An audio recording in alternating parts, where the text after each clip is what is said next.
people. Conversations from the Marsh at Podcast Alley. This is Sports and More with Dean Millard.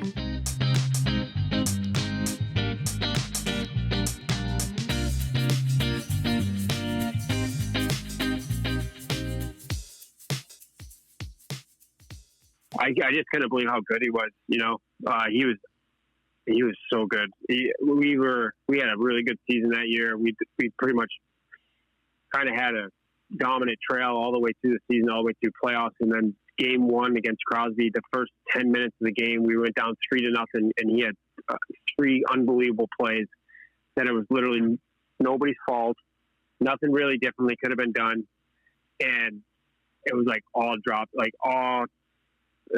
What's the word? Like your mouth just dropped at what he did, you know?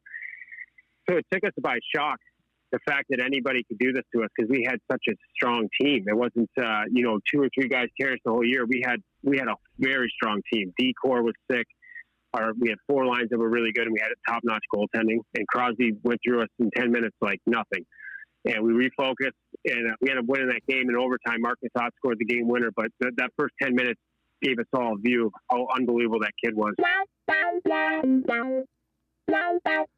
That is the voice of Rob Schremp, former Edmonton Oiler, a Memorial Cup champion of 2005, taking us back to that tournament when Sidney Crosby lost out, unfortunately, to the London Knights. Unfortunately for the London Knights. Hello there, everybody. Thanks very much for joining me here on Sports and More, the podcast, episode 39, which will feature Rob Schremp, former Oiler, former Islander, Thrasher, and had some success in Europe as well. And he's launching a new coaching program. So we're going to chat with him about that 05 Memorial Cup, which was unfortunately canceled yesterday by the Canadian Hockey League due to the COVID-19 pandemic we are in right now. But we'll go back to that 05 Memorial Cup. And we'll talk about what he's doing now, 44 Vision Hockey. He played with a couple of really interesting players, former Oiler Doug Waite on the island and Corey Perry in London. And we'll find out kind of the evolution of Corey Perry as skilled player to pest to co-winner of the Rocket Richard Trophy. And Rob is going to reflect a little bit on the 2006 Stanley Cup run that ended in Game 7 in Carolina, unfortunately, for the Edmonton Oilers. He wasn't part of the team on the ice, but he was a part of the team as one of the Black Aces, a spare, and his memories of not just being in the building and around the team, but in the city during that time are very cool. So excited to bring you the conversation with Rob Schremp in just a little bit, but let's talk a little bit about Ultimate Franchise Fantasy Sports. The fantasy sports are great. And when we get back to them, it's going to be even better. And with Ultimate Franchise Fantasy Sports, it's more realistic than ever. Own one of the only 31 professional fantasy hockey franchises in the world. You get 23-man rosters, a 27-player reserve list to stockpile for the future. Of course, you get daily roster moves, a really unique playoff format. This fantasy league doesn't end in the regular season. It continues on into the playoffs. And they're not just players on your roster, they're digital assets. You use digital currency to buy and sell players, build a championship team now, and win money or stockpile for the future. And they are working on something that could be very cool, even though there is no live sports going on right now. So there's only a few franchises left of the 31 available. You can get your own by bidding right now. If you're watching, you can see the link on the screen. If you're listening, get a pen. I'll give it to you. It's www.airauctioneer.com/UFF sports NHL fantasy franchise auction. It is so cool. Duckman's Dominators are a member of this league. We were in a position to make the playoffs. And unfortunately, the season has been put on hold. So you can get in on the best fantasy game out there. Open your free account at airauctioneer.com. Make your bid, and you will be notified if you are outbid.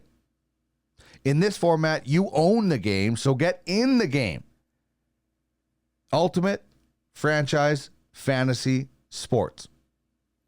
All right, our top 3 brought to you by UFF Sports is, what is the hardest trophy or cup to win in all of sports? What are the top 3 toughest trophies, championships to win in all of sports? And you know what? I hope people come up with some creative ones. My honorable mention is the Triple Crown. Doesn't involve, an animal is doing most of it, and it's a singular sport for the most part, but the Triple Crown has only been done 13 times, and only twice since 78. 3 times if you include 78. It was a regular occurrence, and then took a whole bunch of time off. So the Triple Crown for me is my honorable mention when it comes to the top 3 hardest trophies / cups to win. Can you dig it? Can you dig it? Number 3, I'm going with the FIFA World Cup. More than 200 countries try to get into it. 32, maybe, it sounds like more. And you could get in a group of death. You could be a strong country. So I'm going with the FIFA World Cup. Plus, it only happens every 4 years. So for me, FIFA World Cup is number 3. The Stanley Cup is number 2 for me. It combines everything. An 82-game season, length. Physicality, and hockey is the most physical, fast-paced sport, in my opinion. And 16 teams. A lot of teams. Like baseball has a marathon season, but only a few teams get in. Football is a massive grind, but it's a shorter season as far as games played, playing once a week. So the Stanley Cup for me is the second hardest trophy to win. And number 1 for me is the Memorial Cup, which unfortunately was canceled yesterday, and for good reason. Listen, I'm not telling that I'm not complaining. I'm just sad for some of those 20-year-old players who now are done with their junior hockey career. So the Memorial Cup, because you have to go through 4 rounds in your own league, as long as you're a champion. The host can get knocked out at any time. But you go through 4 rounds, which could be best of 7s, or they're all best of 7s. So you could play a 4 7-game series, especially in the Western Hockey League. The travel is ridiculous. I remember one year I covered it, Brandon playing Portland. You can't hardly, I don't think you can get, you can get a little bit farther away with Seattle, but it's pretty far, Brandon to Portland to play. By the way, there's a little Wheat King representation back there. And then you go into a tournament where you're facing at least 2 other teams you haven't faced, maybe 3, depending on where the tournament is being held, whether it's in your league or not. If you're the Western Hockey League and the tournament is being held in the OHL, you're facing 3 teams you've never faced. If you're, that's the way it is. If you're host in your league is hosting, you're facing 2 teams that you've never faced. But now you have to play maybe a totally different style of face a totally different style of hockey, and then it's a round robin, and so you got to win your league, and then you got to win a tournament. So that's why the Memorial Cup to me is the hardest trophy / cup to win. You can get more details on Ultimate Franchise Fantasy Sports at www.uffsports.com, and you can get in the game, and in this instance, you own the game. Here's what's going on at Podcast Alley right now. Jordan Blundell and I did a little self-isolation Skype session. We had a self-isolation Skype session yesterday on the Prospects Baseball Show, chatting about Major League Baseball. Chris Sale injured today. Noah Syndergaard, I was counting on him in fantasy this year. He's going under the knife for Tommy John surgery, so he's going to be out all of this season and part of next season. So that sucks. So that information obviously didn't come out until today, but we chatted about what's also happening with the prospects in the Western Canadian Baseball League as well. Rob Schremp one-timers will come out in a couple of days. And on the Cannabis 101 podcast tomorrow, Tyler Smith, who is the man behind The Dope Show. It's a comedy show that heads to comedy clubs. It's coming to Edmonton in April, hopefully, with a cannabis theme. And we also did one-hitters with Tyler. So that can be all found at podcastalley.ca. And if you want to get in touch with us, it's pretty simple. At Duck Millard on Twitter, at Sports and More Podcast on Instagram. You can find us on Facebook at Sports and More 35. And you can email us, sportsandmorepod@gmail.com. You could also find full episodes and much more at sportsandmore.ca. All right, Rob Schremp on the other side of the bio as we get to know him just a little bit more.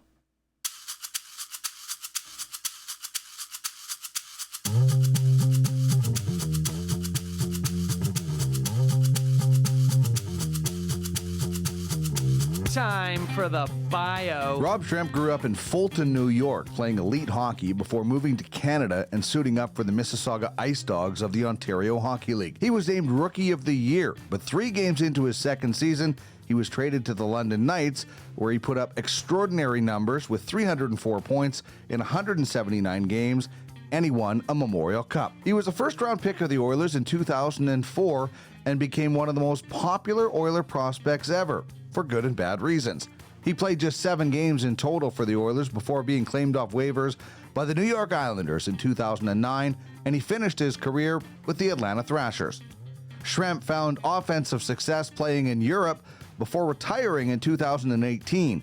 He's now launching 44 Vision Hockey, a one-on-one hockey coaching program.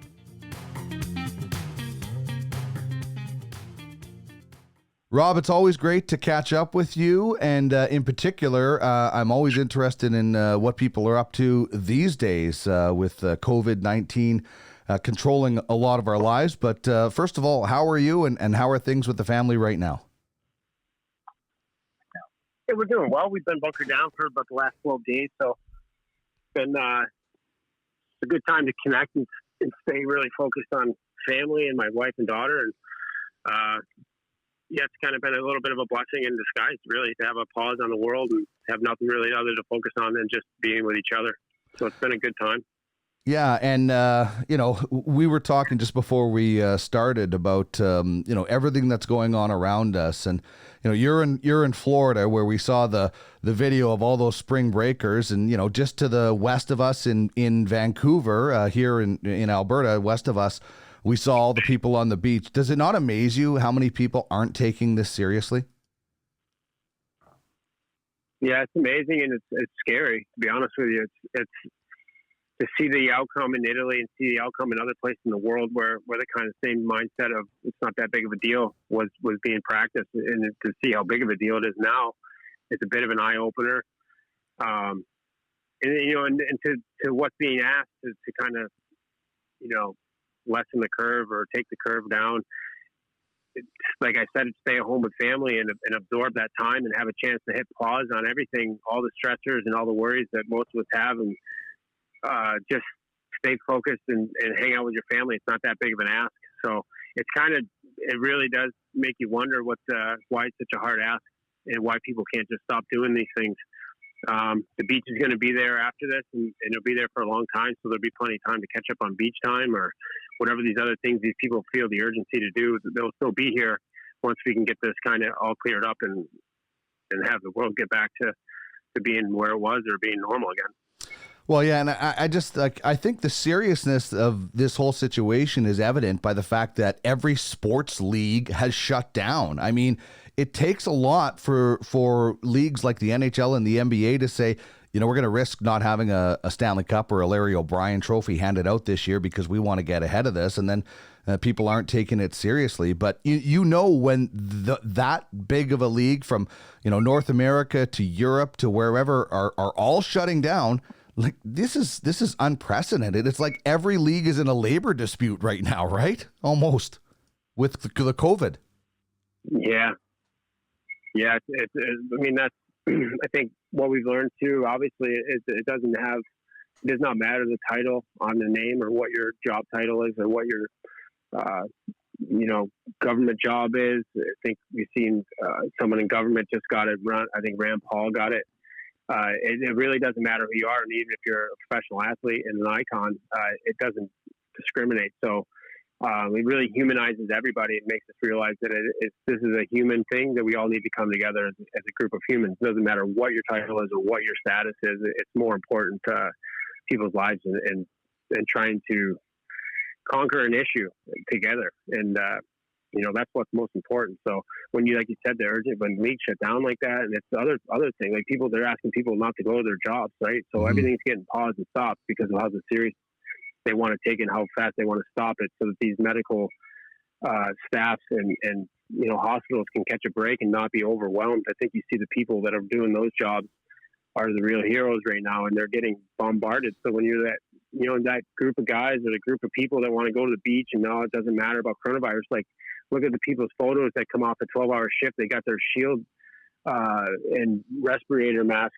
are embedded into their face because of how hard they're working and how long their shifts are. I think you have to have some empathy and some compassion for that and bring that into your consideration of how serious it is to go to the beach today. I mean, the odds that you don't get, the odds that you get, the young people, that there are cases of it. So this whole thing of it's only old people is over. That myth is definitely over. And the fact that you might get it and be asymptomatic, but you could possibly, each person has the potential of giving it to 2.5 other people is the problem. And why it's important to pay attention to this. And that's not so much, I'm sure that most of us can get through it with the sore throat and the cough, but the people that have to go and have ventilators and have, ICU care is what the problem is. And that's what your potential giving it off is. Mm-hmm. That's really kind of what should be in your equation of what's important. For sure. I'm sure you're still in touch with, a lot of guys that are still playing. I wonder what the thought process is for NHL players right now. I mean, we've all heard the scenarios of anywhere from a 24-team tournament to scrapping the season and doing the top 16 teams. There was a report from Darren Dreger about some of the players proposing that they finish the season, then have the playoffs, an off season in October, and then start the next season in November. As a former player, don't you think that would be a little bit too much hockey in starting in whenever they could start again, if they even could? That's a good question. I think in theory it probably sounds nice, but then we'll see when they start. They have to do the travel part of it. They have to do the away games, and then in a playoff series, play every other day. And then when that's finished, there's a little short pause and get back to it. There'll be a lot of griping. I think that concept sounds really good on paper, and they think they could probably pull it off, but who knows? I mean, that is a ton of hockey at a high level, and with this pause right now, when majority, I think everybody should be sort of bound to at-home workouts. You're not, the opportunity to go to your normal gym and have those high intensity workouts like you usually would get in the summer. You're not available right now. So who knows about injury and what the players' bodies are going to be able to withstand depending on how long this lasts. So those are a lot of uncertainties. I don't know. It's tough to be thinking in that aspect too of trying to force, let's get back. I think what's most important right now is literally let's just focus on this really, pretty serious pandemic and making sure we're taking care of each other and our family and our home life. That's probably what's most important, other than hammering out a schedule, trying to force something in like these concepts. I don't know if it plays out. I don't know how you feel about it, but for me personally, I just think let's just get through one thing before you start mapping out that. That would, who knows how long this lasts. I mean, that's the thing. Could be June or later. Who knows, right? So you can't really. They're all they're all kind of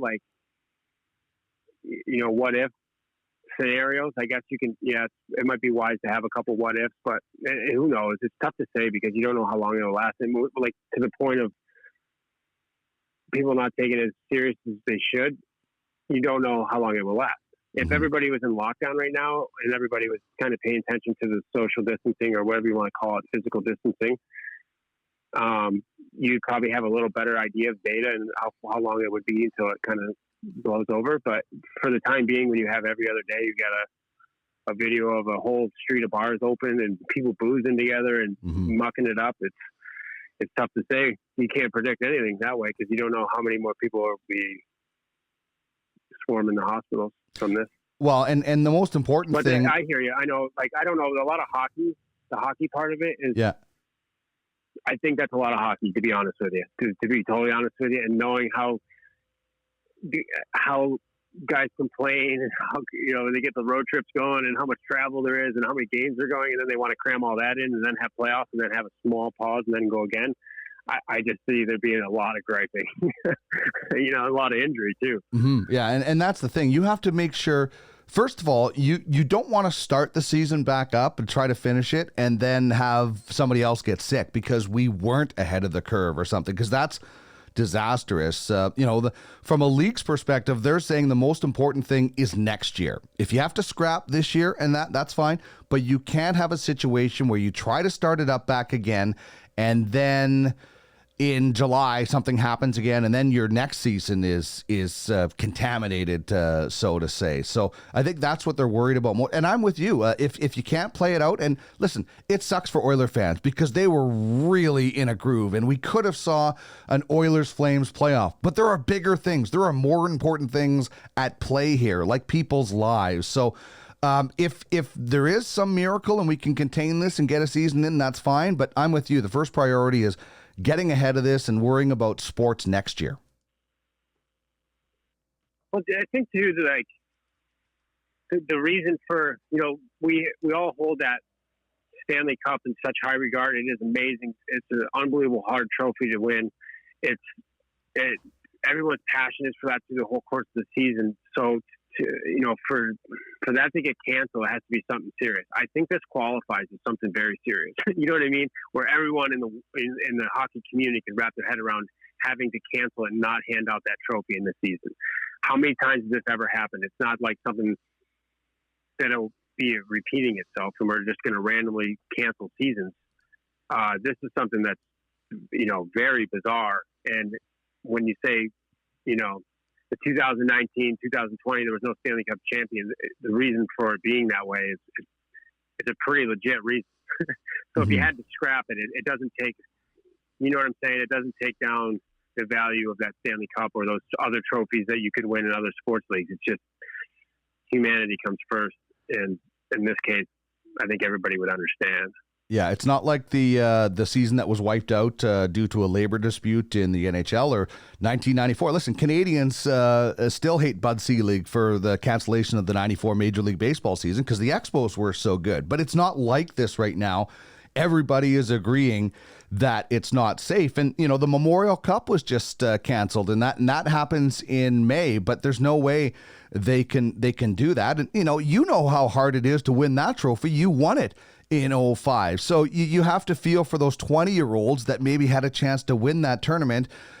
In the grand scheme, as we've said, there's a bigger issue, but you still feel for those guys that won't get a shot at what you got to accomplish. Yeah, that's really tough to swallow, really. I mean, you go from there to NCAA seniors, like anybody that's kind of their last kick and they had a lot of hope left in the season and a lot of things to shoot for, a lot of goals to try to accomplish. It does suck. But to the point of like, this is one thing that it's not a labor dispute. It's not anything of that sort. This is way bigger than anything we can imagine. That's the only thing you can put, the only pin you can put back in is that it just really was out of anybody's control. This wasn't anything really controllable. So it just really does, to your point, the OAs, the seniors in college, seniors in high school, it's gut wrenching, but there's no answer. It just sucks. Yeah. It sucks all around. It does. My wife and I were planning to move back to Latvia and be with her family for the summer. We're now kind of in no man's land. Our rent's up where we're renting. We're trying to land a spot, and it just upends a lot of people's scenarios. So sometimes sports takes a backseat to real life problems, and that's what's happening right now. The real life problems are the people in the hospitals, the people that are really getting sick, the people that are dying. So that those things are really what are more important than any sports thing right now. Sports are good for distractions and, taking your mind off things. So let's go back to that '05 Memorial Cup. You guys were playing at home. You were a dominant team, and you open up the tournament against, the next great one, Sidney Crosby and Rimouski. What do you remember about facing off against Crosby for the first time in that tournament? I just couldn't believe how good he was. He was so good. We had a really good season that year. We pretty much kind of had a dominant trail all the way through the season, all the way through playoffs. And then game one against Crosby, the first 10 minutes of the game, we went down 3-0, and he had 3 unbelievable plays. Then it was literally nobody's fault. Nothing really differently could have been done. And it was like all dropped, like all, what's the word? Like your mouth just dropped at what he did, So it took us by shock, the fact that anybody could do this to us, because we had such a strong team. It wasn't, 2 or 3 guys carrying us the whole year. We had a very strong team. D-Core was sick. We had 4 lines that were really good, and we had a top-notch goaltending. And Crosby went through us in 10 minutes like nothing. And we refocused, and we ended up winning that game in overtime. Mark Methot scored the game winner, but that first 10 minutes gave us all a view of how unbelievable that kid was. Yeah, Mark Methot scored 2 goals in that game, including the game winner. And, I'm thinking Mark Methot wasn't an offensive go-to guy on that team in London. But it's amazing what happens in overtime, right? He was not. We had Brian Rodney and Danny Severette. Danny Severette was our leading scorer. Brian Rodney was right up there. And who else we had? Dan Girardi was a good offensive. So to your point, Mark was more of a stay home. And the one play that stood out to me the most about Crosby was he's flying down the right side. And Mark Methot was just an absolute beast in junior. 6'3", 220, could squat the whole rack, bench the whole rack. It was men against boys whenever someone went into his corner. And Crosby's coming down that right side. We call him Trotter. Trotter went in to absolutely smoke him. Crosby put his right shoulder down, or his left shoulder down, and dug his feet in, absorbed the hit, kept the puck on one hand, shoulder checks, looks out to the middle of the ice, throws a one-handed sauce, like 6 inches off the ice, perfectly on the tape of Marc-Antoine Pouliot for a one-timer goal. And we were all like, holy, you know what? Yeah. Like, whoa. Like, no one had ever taken Mark's hit like that. And then on top of it, the high-end skill play of one-handed sauce pass on his backhand to – it wasn't a hoper. It wasn't like, oh, I'm going to get a hit. Let me just throw the puck anywhere. He looked, found it, and then executed it with the perfect sauce pass with one hand. It was just like, oh, we're in trouble because this guy can play. So what did you guys learn about him to go into the final? Because Rimouski, you guys are already in the final. Rimouski beats Ottawa in the semifinal. They score 7. Crosby has a hat trick, and you guys beat him 4-0 in the final. How did that happen? We shut him down. Brandon Prost, Dylan Hunter their mission was to not let him get the puck. In those days, we still had the old rules, and you could kind of maul and get away with a lot. Right. Yeah. And if it wasn't for those rules, we would have had another story there. It might not have been 4-0 because he didn't get an inch after the game one where he had 3 points and took us right to the max of overtime. Dale Hunter's a very smart coach and realized what needed to be done to neutralize them. And he executed. Those guys got their game plan, Dylan and Prusty, and they executed very good. I think Trevor Kell was the third guy in that line, and they literally didn't let him have an inch of space. And that was the only way to stop him because he was that good. Yeah.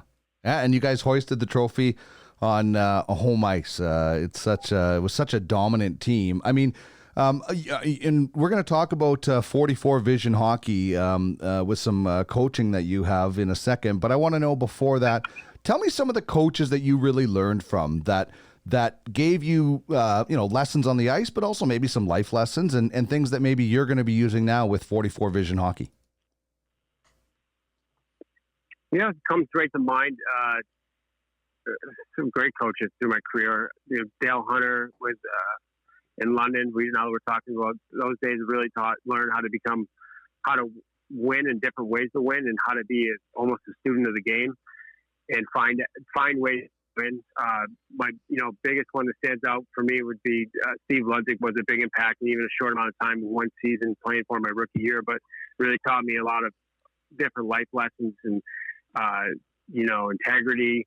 And he was such a I really respect Ludwig. I love that guy, the way he carried himself, the way he was competitive, and also teaching me off ice. Really, I showed up there at 16, was clueless. I was there on talent. I got drafted first overall in talent. I had no idea what off ice was. Just literally thought offense was how you play hockey. So he taught me a lot about my own zone, about off ice, and being a full pro. And then going a little bit further, Don Kernan and his son Donnie Kernan Jr. were big in my career, teaching me. They're still, to this day, in my opinion, some of the most brilliant offensive coaches around, seeing the game evolving and teaching tangibles of goal scoring and offense. And John Walsh, he was my coach growing up in Bantam, and he was part of my Tier 2 coaching staff, and just gave me a lot of confidence in my game, and was a really good just a support beam, and just making me feel comfortable, feel protected, and always feeling good about my game and feeling confident. So those are just a couple to name a few. All right, so tell us a little bit about 44 Vision Hockey, and what this is and what it will be. I'd imagine once we get back to a little bit of a normal life. Yeah, so right now it's what I'm doing. My concept is video coaching and going in and teaching players through their game film and just giving them different outlooks and different scenarios. I think I talked about Marc Messier as a kid. I remember watching that snapshot, and I went out and emulated it as much as possible. And what I saw in my head was always that picture of that shot, stepping into it, transferring the weight from this foot to that foot and then snapping it, low blocker. I believe he's buried on that 5-hole, but my vision was always low blocker. So helping players envision these scenarios through their game film, where it's not so much, I remember as a player going in, it was always, system work or that kind of thing, or your kind of mistakes in the system would be on the video. With this video coaching, I'm building a team of coaches at all levels, guys that have ex-pro experience at fairly, high levels, NHL and Europe. And I'm also building a side for the women's as well. I have a few Olympic athletes that are on board for coaching. And what it is going in there and giving them scenarios that we saw through our experience and how we see the game, and ways to take advantage of more individual and not so much going in and doing video as a team, and where it's, left wing lock, or if it's the 1-2-2-4 check the coach is trying to present to you. And that video that's more for the team. When you start talking individuals, how can you be a better individual player? So my concept is also bringing on, defensive specialists and teaching angles in that aspect and how to prevent. And for me, it's on my side where I'm coaching, and with my students, it'll be about offensive production and what to look for, the mistakes to look for, concepts of the net. I always talk about the net has faces to it and how you manipulate the faces of the net, and using that video to explain that, break that down, where the data is to pay attention to. And, that's kind of the long and skinny of it. It's interesting. So a prospective student can get, some offensive skill with you and learn about their defensive game. Somebody else, can they, are they able to rely on all different instructors, or do you know kind of how the system is going to work practically? Yeah. So, you really will have these coaches onboarded through the platform, and you can kind of have your pick and choose of what you need in your game. And that's how it goes. And each coach will have their bio and have their description of what they can offer and what they've done, their experience. And then it's up to the player and, month by month, who they want to work with and what that might facilitate for them. Like I said, maybe it's 1 month you're working with me and we can work on power play, working on creating offense. And maybe the next month you're working with a guy like Freddie Meyer on defensive specialty, and we're working on shutting down and protecting against those offensive angles. So it's very unique in that sense, where I wanted to make sure I built out a good cast of coach with experience and more towards giving you that. Like, I just kind of relate it to almost as like, being in school, the teacher has a plan, a teaching plan, and they implement that for whatever X amount of students. Sometimes that doesn't relate to every single student in that class. This is more something where this is almost like tutoring in that class. So that student gets the tutoring, that player gets the coaching, and then he can go back into that system and still be a prominent piece of that system, but it has enhanced their ability. I like it. So it's a one-on-one through video, and then you look at parts of their game and kind of explain it that way. Is that how it would work? One-on-one through video with video of their game?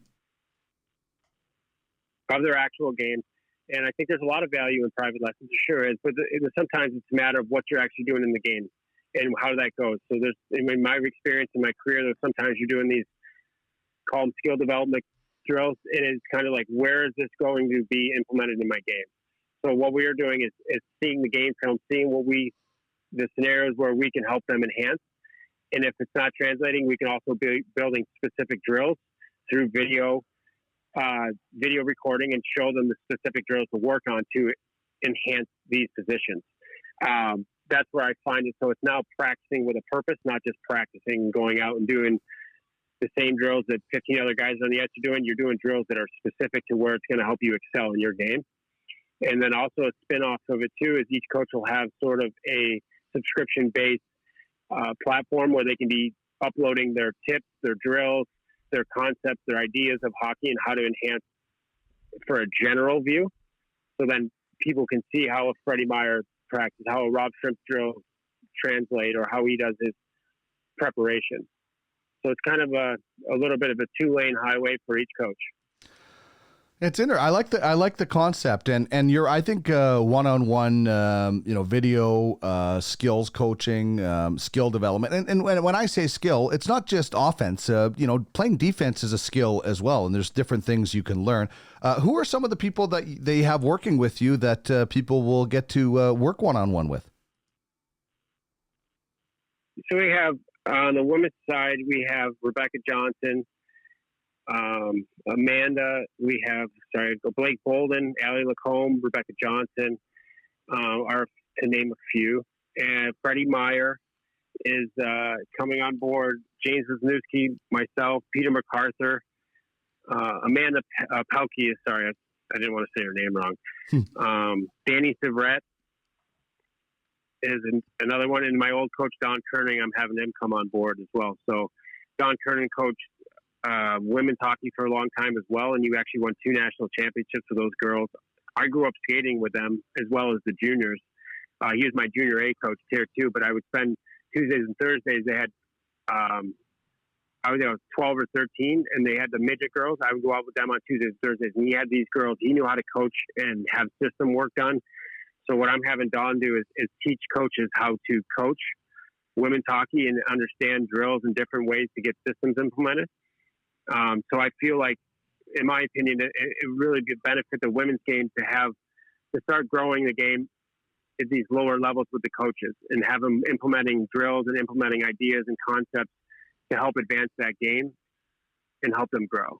So I think Don has a big chance there to help and be a support beam for women's hockey. And then when you add the girls, like I mentioned, Rebecca, Allie, Nicole Hensley, these girls are girls that have experienced and been through it and are high level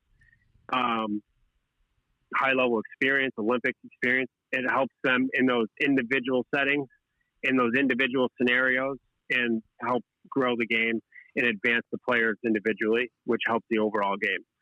And on the men's side, no different. Just having some great experience. Glenn Metropol's another guy, great experience, NHL experience, European experience, sees the game in a lot of different lights. That's value, I think, where you can have people with that experience. It gives you a lot of different ways to hit home on the teaching side and to create whatever it is you're trying to create. From my side, it's on offense, create offensive ability and offensive production. And then on the defensive side, guys like Freddie, guys like Danny Severette, who was, I played with him. I thought he was brilliant on that side of the game. He was so smart with angles and seeing the game and shutting down, penalty kill. And also Danny is a very bright mind, hockey mind, and coaching, understands systems very well. So he might be another avenue for coaches to understand system breakdown, how that implements into players, and how to get your players going in systems that actually benefit what you have on your roster, where it's not just, okay, it's 2020, 2021 season, we're just going to do it. This is a new system I learned. This is what we're going to do. It's more about assessing what you have in your roster and then implementing a system for that to be beneficial for everybody, for the team, for the individual, and for success. Sounds awesome, man. Where can people find more information about it? And when are you? I guess I imagine you're on hold a little bit right now, or are you able to work with some people right now because it is one-on-one video? Nope, this is a time where we're launching now, so it gives a chance. The season just ended for players, so it's a time really to go back. And for the youth, the way that they have the tryouts these days, I don't know if they're going to have them, but the season just ended, and it's a time to reflect on what just happened and what you went through in the season. So, if you're a AA kid trying to get to AAA, let's go through your mistakes and game scenarios and figure out what we can do to get you better. Have you ready for that next chance to advance? Even if it's a pro guy, AHL guy, and it doesn't matter what level you're at. The season just happened, and let's go through it and break it down and see where we could have improved on things, give you some insight and give you some new things to think about and new avenues, new ways to think about it, I think. And once these rinks start opening back up, you have a chance to go out and, like I mentioned earlier, practice with a purpose and practice towards your individual craft and get that dialed in instead of just going out and flipping pucks and doing the normal, 2 or 3 skates in the summertime a week and, do the normal drills for 10 minutes and then scrimmage for 40. This is more something where you want to get dialed in. This is an opportunity to take a look at your individual game and advance it. And right now is a good time as everybody's probably getting pretty bored, getting a couple weeks into this lockdown or getting in this, social distancing sort of thing. It's a chance, really an opportunity to be productive while you're sitting still. All right. So where can people find information so they can get into this? 44visionhockey.com. And we are going to be launching around April 1st, April 2nd. We'll be fully up and going, and all the details will be in there, and the coaches will they'll be uploaded, and we'll be adding, as we get more coaches that fit the mold, we'll be uploading as we go. But for the now and right in the front of April 1st or 2nd, we'll have about 10 or 11 coaches up there for players to have a look at and see if it fits what they're looking for. Men and women, boys and girls. Good stuff. I'm looking forward to checking this out even more. Want to quickly ask you, I want to go back to that 05 Memorial Cup. Corey Perry was a teammate of yours. You had to have laughed at some things that Corey Perry must have done to get other guys on other teams off their game. I mean, Oiler fans, throw darts at his face because of what he's done to them in the past. I mean, what was being a teammate of Corey Perry's like? It was amazing, to be honest with you. It was he was such a competitor, and he was so good in junior. He's so good in pro, but in junior specifically, it was a fun time because I first got there when I was 17. He was 18, and to be honest, he was just a good player, And then the next year, he came in and turned into this whole different player, absolutely dynamic, absolutely dominant, and he was also a little bit of an S-head. He had that ability to just. Guys would want to punch his head through the glass. And it was like, but then it pissed him off so bad. And then he'd go out and he would toe drag somebody and do an absolute highlight reel goal. So it was like, he would be that little rat, but then also the best player on the ice at the same time.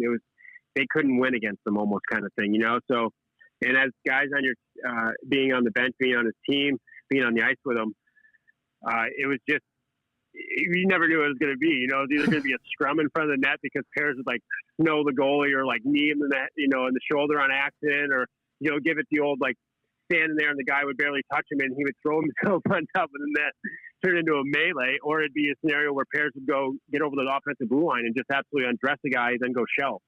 So it was electric, and it was a big part of our success in that Memorial Cup year. I think he was, absolutely, without Corey Perry, I don't know if that season goes as well as it did. To be honest with you, he was the driver of the boat, and Danny wore the C, which was right. He was absolutely the captain of the team, but on most nights, Corey Perry, with his play, drove the boat and was the motivator for us. Once he would go out and do something, then as the next line behind him, you want to go out and do something. It was just contagious how he played and competed. But I see it now. There's so many fans that they hate his face. Yeah. They absolutely hate his face. Oiler fans are right there. Funny. Oiler fans cannot stand Corey Bear, and that it proves that he's doing his job. But I digress. What about Doug Waite on the island? As an American-born player, was he a guy that you kind of looked up to? And I know in Edmonton he's revered for being such a skilled player, but was revered for being a good teammate from different people I talked to. What was Doug Waite like? Dougie was a great guy. He was really good guy, really good. He's a kind of older guy at that time, mentor. I really respected Dougie a lot. He had some injury stuff he was battling there at the end, but he battled through it. And when he was on the ice, he was so skilled, and he saw the game in such a different way. It was fun to watch. Like I said, he had some injury, so he's like some back injury, hip injury. Even through that, the stuff that he was doing on the ice was like, man, this guy's unbelievable. And that time it was a little bit different though. It was a different time in the island, and it was more like, kind of a change in the way game was played. It was trying to be like more fast and like chase the puck around, where just in my opinion, it's like, well, I would rather have Dougie have it, Why are we dumping it in ever when Dougie, as a guy like Dougie Waite that can control this puck and like set something up. So that was kind of like watching that was, for me, I almost got frustrated for him. I'd rather watch Dougie Waite do his magic than watch him forecheck a puck. But off the ice, he was such a good guy, and he was great. Like I said, he was a great calming kind of personality for that room, because we were all a little bit young and just get what's told to you. Where Dougie was like the middle guy, old, had great experience, great success, where he could be a little more of a voice and a leader and say how it's going to be. So I respected Dougie a lot for the way he handled it and how he was in the island for a young guy coming up and being the legend that he was. It was definitely an honor to be on his team and get a chance to play. I was on his line for a couple games even. It was awesome. All right, and finally, we talked in one-timers, which people can find at sportsandmore.ca. We chatted about the 06 playoffs and being in Edmonton. I mean, that's a career highlight for me as a broadcaster. I got to meet Bob Cole in the catwalk at what then Rexall Place during the Stanley Cup final. I mean, that's a bucket list. You weren't playing in those playoffs, but you were part of the team. What do you remember about that run? The electricity of the city was amazing. It was just unreal. I think started right with the San Jose series. It just started picking up, and they kept winning and doing well. And Rolson got on a roll. There were so many pieces of it. The way the city wrapped around the games, and then when you got in the barn and when it got ready for puck drop, we talked about it coming out in the rink. They did the countdown, and then the electricity, the building was shaking. It was nuts. And then every single play, the magnitude of it and the fans' reaction was so cool. And I mean, we won a Mem Cup in London, but that didn't even compare to what this energy was in that building with 19,000 people, and having it literally the building shaking from the energy that they were producing was something I'll never forget. There were so many highlights. The Sandy's playoff run was just, it was pretty cool. Like, third, fourth liner, and just absolutely tortured. Like every time he scored, it was just not expected, but absolutely appreciated. And everybody went ape shit. It was nuts. I mean, just all around. Roley making saves out left, right, and center. I mean, some of those games should have been way out of hand in the score sense, and Roley just stealing the show. Prongs really keeping everything kind of even keeled. There were so many. Pekka had some sick goals, some really big goals, also some kind of normal standard frame, some good playoff hits. You go down the list, and that's what it takes, right, to win a championship. All these little things that people they all kind of get looked over. But if you look back at them, it was like, man, there were some cool things that happened. Yeah, a lot of people stepped up. Fernando, especially, I think he had 12 or 15 goals that year. Like 13. Who would have thought that going into the playoffs? Nothing against Fernando, great guy, unbelievable teammate. Yeah, but his role was literally third, fourth line shutdown, and next thing you know, the guy's potting like some sick goals too, like picking a guy off on the PK and then sniping from the top of the circle, top shelf, top glove. Like, holy crap, where'd that come from? Kind of thing, and like. Also, huge goal. Like the game was within one, I think, and that put it away, kind of. Yeah. Or whatever it might have been tied, I think it was, and he put him up. with a shorthander, those kind of little elements are what are the ingredients in the baking that make it special. And then White Ave was wild. That was a Black 8. So yeah, we definitely enjoyed it a little bit more than the guys playing, but it was electric. It was really fun. Yeah. Before we get to the play I want to talk about, what was it like being out in the city? Obviously, the players that were playing, and I don't think you guys were out till 7 a.m. every night, but just enjoying the atmosphere in the city as a member of the Oilers, that must have been just surreal. Yeah, I think we got a little more. We were like absolute pigeons. We were Black Aces, right? But we got a little more respect, and people, because you were an Oiler and you're right there. So it was cool. People had a lot of respect in the way the fans are with anybody that plays for the organization. They really treat you good and make you feel special. And we loved it. I mean, we had beers with some different people. It wasn't just like a group of 5 or 6 of us hockey guys. It would be like 3 or 4 of us with like 10 or 15 random people from Edmonton and just enjoying and talking about the games and absorbing it all and having that good energy. So it was unique in that way. You get to meet some great people, some great Edmontonians, not just hanging out with the hockey guys. So we get to meet some cool people and absorb it. Like I said, we weren't playing, so we weren't out to 7 a.m., but we didn't have to be home at 9 o'clock either. Mm-hmm. So we got to enjoy the atmosphere of winning and of almost getting that cup. Yeah, that was, and that's what makes this year really tough for Oiler fans. Again, there's bigger things at play, but I do feel for the Oiler fans. Man, I did that post game show for over 4 years, and it was hell. Other than the 1 year they made the playoffs, so I feel for them. But the thing that stands out for me in that run, Rob, was Rafi Torres hit against San Jose that turned that series around, and that triple overtime game 3 where Ryan Smith loses his chicklets, comes back in the game and sets up Horkoff for the game winner. Like, that game is one of the greatest games I've ever seen live. Yep, that's right. Yeah, I skipped over those. It's so true. Yeah, those just nitty gritty, like down and dirty plays in playoffs. Like you said, Raph just setting the tone and making it kind of like we're here.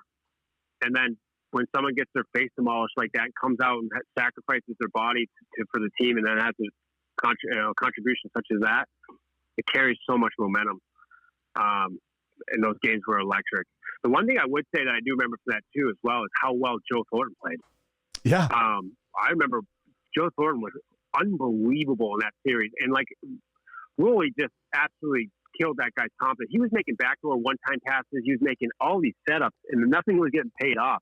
And I remember one time he had a game, Joe Thornton should have had 5 assists.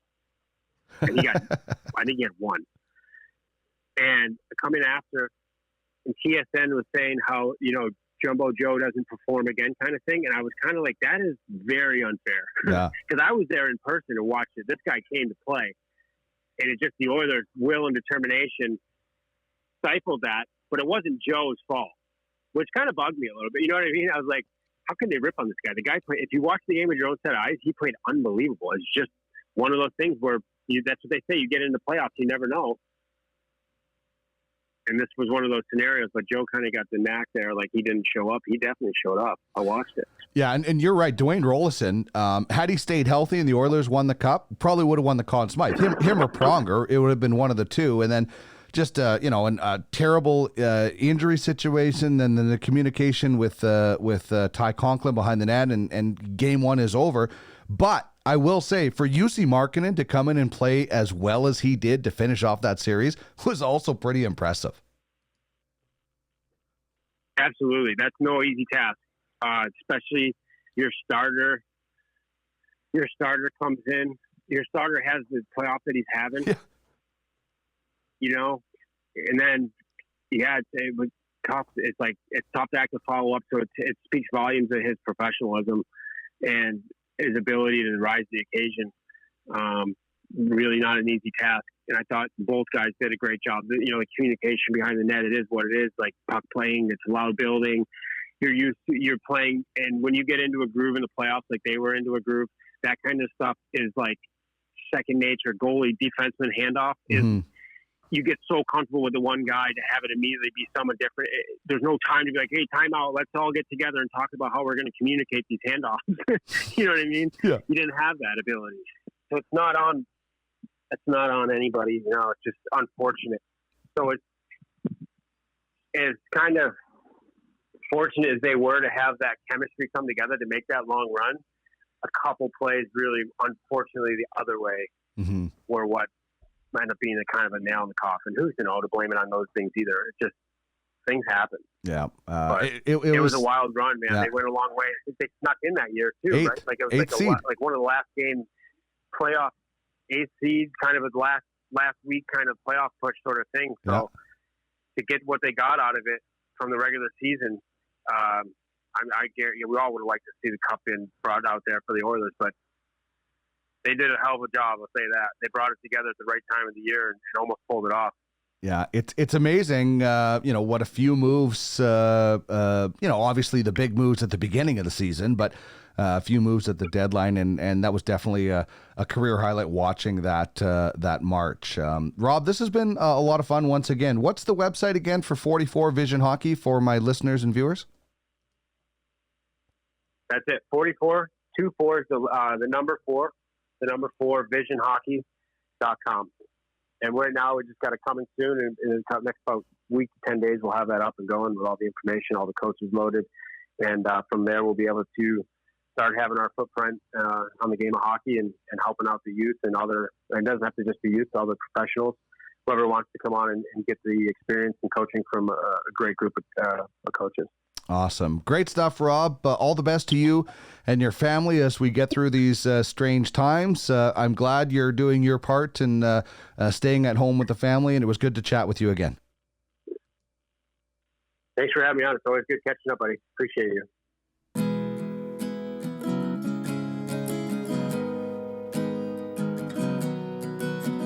What do you say when your family goes away?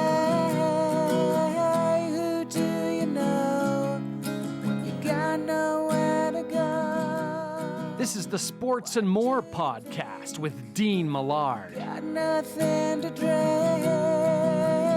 How do you smile? You're no longer a child.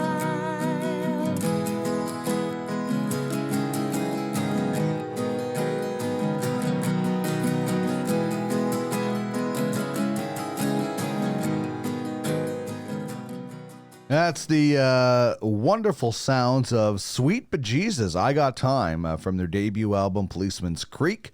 Kevin Dabbs, Christian Gutsis make up the duo Sweet Bejesus, the official band of Sports and More. We thank them very much for allowing us to use their music. Check out their debut album, Policeman's Creek, on Apple Music or wherever you find your tunes. And, of course, big thanks to Rob Schremp. I love the stories about the 2006 playoff run and what they were doing and what that felt like. And, to hear him talk about Sidney Crosby facing him for the first time is awesome. And Corey Perry.